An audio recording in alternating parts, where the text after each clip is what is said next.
Bom, primeiro, acho que é legal a galera saber um pouco da sua história, porque o brasileiro, ele te conhece muito pelas polêmicas da Lava Jato, pelo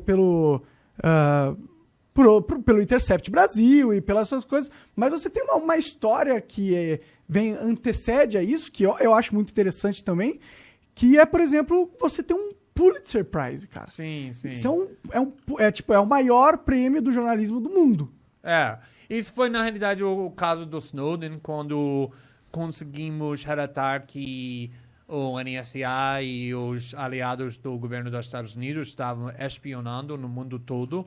E eu fiz muito reportagem naquela época, foi 2013, 2014, aqui no Brasil, primeiro com o Globo, depois com o Fantástico. Acho que fiz 5, 6, 7 reportagens com o Fantástico, porque a grande parte da história é que como o NSA estava espionando muito contra as instituições brasileiras, a população brasileira, o presidente, Dilma, o Petrobras. Então, foi uma polêmica muito grande e aqui criou uma briga, na realidade, entre o governo Obama e o governo da Dilma. O Dilma foi forçado, desmarcou um jantar muito elegante e muito chique na Casa Branca, naquela época, denunciou Obama na ONU. Disso.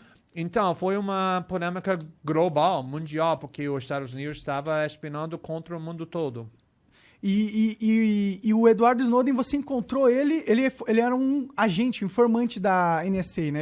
Ele trabalhava lá, na real, né? Ele trabalhava primeiro na CIA. Na realidade, ele queria lutar na guerra do Iraque, mas quebrou os 2 pernas quando ele estava treinando, então foi rejeitado. E ele foi para a CIA, trabalhava na CIA 2, 3 anos e depois foi para o NSA. E foi quando ele estava trabalhando no NSA, ele descobriu que a internet estava sendo destruído, mais ou menos, para o governo dos Estados Unidos, porque a ideia da internet sempre era que vai ser uma ferramenta não para os governos nem empresas grandes, mas para a população, para o povo, para ser livre do controle centralizado dos governos. Então, ele conseguiu descobrir que o NSA estava fazendo o oposto, usando a internet para espionando contra todo mundo, não só terroristas ou criminosos, mas populações inteiras, pessoas inocentes. E também o governo dos Estados Unidos, naquela época, estava mentindo sobre isso, a coisa que finalmente causou ele para decidir que ele vai arriscar a vida, e ele arriscou a vida dele para revelar essa informação. Ele é perseguido até hoje, né? Até hoje ele não consegue sair da Rússia, vai ficar na prisão do resto da vida dele. Que foi o cara que foi o pessoa mais maior do Segurança Nacional para o presidente Obama. E ele foi para o Senado em março de 2013. E ele foi perguntado por um senador: vocês estão espionando contra a população americana, está coletando dados sobre milhões de americanos. E ele ficou assim, ele disse: não, senhor, nós não fazemos isso. E na mão do Snowden naquela época era um arquivo enorme mostrando que eles ele faziam fazendo exatamente isso. E foi isso quando ele me disse: agora já era. Ele que te procurou? Ele me procurou, ele mandou um e-mail, obviamente não falando nada sobre ele, porque ele sabia que nós não sabemos, que tudo estava sendo espionado, tomando muito cuidado, e foi necessário criar uma clima da confiança entre ele e mim. Foi necessário que eu confio nele, porque eu não sabia se o governo estava tentando me provocar a cometer crimes. E ele não sabia se ele consegue me confiar. Ele era informante do governo também. Exatamente. E ele queria que criamos muita criptografia para comunicar. E, finalmente, em maio, ele disse que eu tenho um pedido que vai ser estranho, mas é necessário, que eu preciso que você viajar para Hong Kong para me encontrar. E eu estava pensando, por que uma pessoa que trabalha no nível muito alto no governo americano, que tem acesso para documentos mais sensíveis, mais segredos, está no Hong Kong? E não consegui entender isso, ele não conseguiu explicar, porque ele não confiou na nossa comunicação, mas ele me mandou documentos, talvez 30, 40, que foi os documentos mais segredos no parte do governo mais sigiloso, os mais segredo do governo mais poderoso no mundo, que foi chocados. Só esses documentos. E ele disse, só 30 ou 40, eu tenho milhares ou milhões de documentos mais para te dar, mas tem que viajar para Hong Kong. E o próximo dia, eu liguei para meu editor, estou indo para Hong Kong. Porque não era uma questão mais. E viajei para Hong Kong. Naquele momento, o que deve ter passado na sua mente? Você falou, caralho, eu tô lidando com uma conspiração governamental mundial. Você tinha noção disso? Eu sabia que, olha, a CIA não brinca. Todo mundo sabe disso. A CIA mata pessoas. A CIA faz qualquer coisa que eles precisam fazer para impedir pessoas que estão desafiando elas. Então, eu sabia, você não pode vazar os documentos mais segredos do governo mais poderoso no mundo sem risco. Mas eu entrei em jornalismo não para relatar sobre ou chuva ou esportes, mas para desafiar os facções mais poderosos. E quando ele...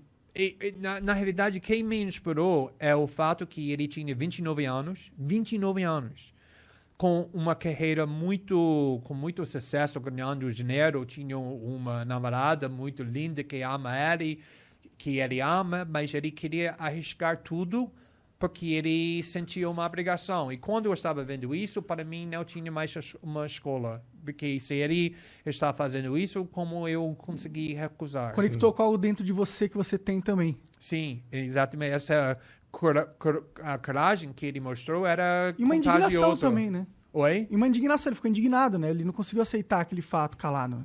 Não, exatamente. Imagina ficando o resto da sua vida sabendo que você tem a oportunidade para mostrar a verdade, que o mundo tem o direito de saber, mas você não faz porque você não tinha coragem. Seria horrível. Na realidade, indo para a prisão seria melhor do que ficando o resto da sua vida sabendo que você tinha essa covardia. Sim, você perpetuou uma espionagem em massa da própria população, da própria família. Exato. E a coisa interessante é que, como você disse, que até agora ele está sendo perseguido, ele está na Rússia 8 anos, agora ele casou com a namorada. Ah, que legal, ela foi pra lá. Ele tem um novo filho que tem 8 meses, 9 meses. Ele tá numa prisão, entre aspas. Ele é preso na Rússia. Não é um país tão ruim, é bem em ruim. Em comparação que estava esperando que ele vai ficar na prisão de verdade. Você não quer ficar na prisão nos Estados Unidos. Eles não brincam com prisão quando você é acusado de arriscar segurança nacional. A vida dele é muito bom, mas apesar do fato que ele perdeu muito liberdade, até agora eu sempre falo que a pessoa que eu conheço que é mais tranquilo, mais feliz, mais satisfeito na vida é Edward Snowden, porque toda noite ele consegue botar a cabeça na travesseira sabendo que ele fez a coisa certa. E não tem dinheiro, não tem fama, não tem nada que pode comparar com esse valor. Sim. Mas e aí, continua a história. Você foi para Hong Kong?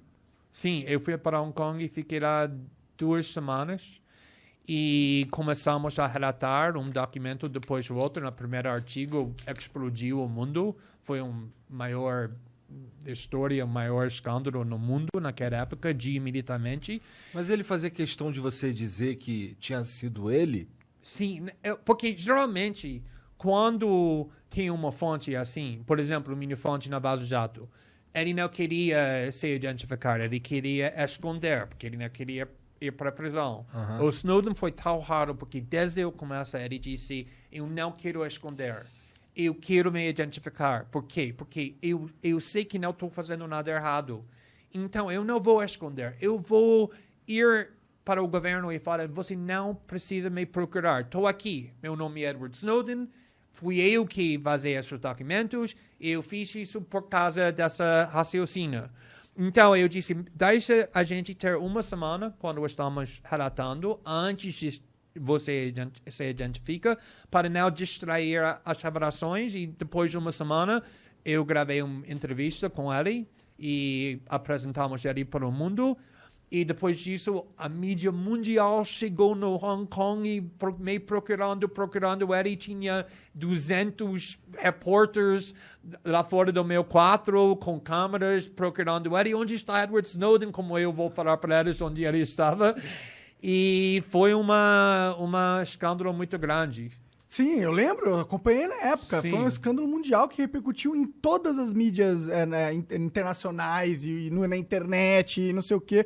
Porque eu acho que é um assunto que tem muito a ver com a nossa era, que é uma era da informação, da tecnologia, que hoje é possível ter esse controle e a gente tem que, então, discutir o que vem um controle e vem também a responsabilidade que ele acarreta. E a gente tem hoje os governos que dominam esse controle da internet, né? E é uma ferramenta muito importante para eles que pode ser usado para o autoritarismo, que é algo que a gente tem que impedir, a qualquer custo. Exatamente.